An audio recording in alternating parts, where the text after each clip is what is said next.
تو یہ 4 طریقے بتا دیے عدت کے. اور اگر حاملہ ہے تو اللہ تبارک و تعالی نے ساتھ میں اصول بتا دیا.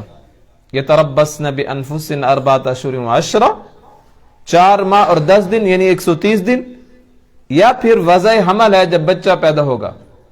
گزشتہ ایک درس میں بتایا تھا کہ حضرت سعد بن خولہ رضی اللہ تعالیٰ عنہ یہ ایک اپنی سواری سے گرے اور شہید ہو گئے. تو اس کی شہادت کے 22ویں دن اس کے ہاں ولادت ہو گئی، اس کا بیٹا یا بیٹی پیدا ہو گئی. تو نبی کریم صلی اللہ علیہ وسلم نے اس کی گھر والی کو پیغام پہنچا دیا کہ تمہاری عدت اب پوری ہو چکی ہے، اگر تم چاہو تو اب تم دوسرا نکاح کر سکتی ہو، اب تمہاری عدت پوری ہو گئی.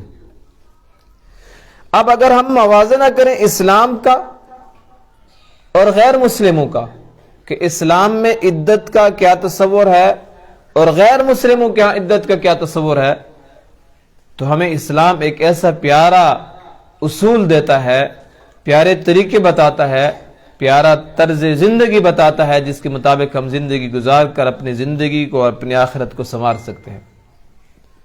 مثلا یہاں پہ 4 قسم کی عدتیں بیان ہوئی ہیں، جبکہ غیر مذاہب میں دیکھا جائے یہودیوں کے ہاں کوئی عدت ودت نہیں ہے، یہودیوں میں کوئی عدت نہیں ہے.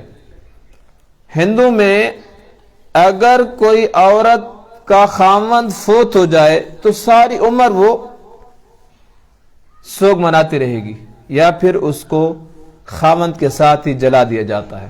جب خاوند کو جلاتے ہیں تو اس کو بھی ساتھ جلا دیتے ہیں کہ یہ بھی اس کا جوڑی دار تھی، اس کے ساتھ اس کو بھی ساتھ جلا دیتے ہیں. وہ تو مردہ کو جلا دیا، ساتھ میں زندہ کو بھی جلا دیتے ہیں.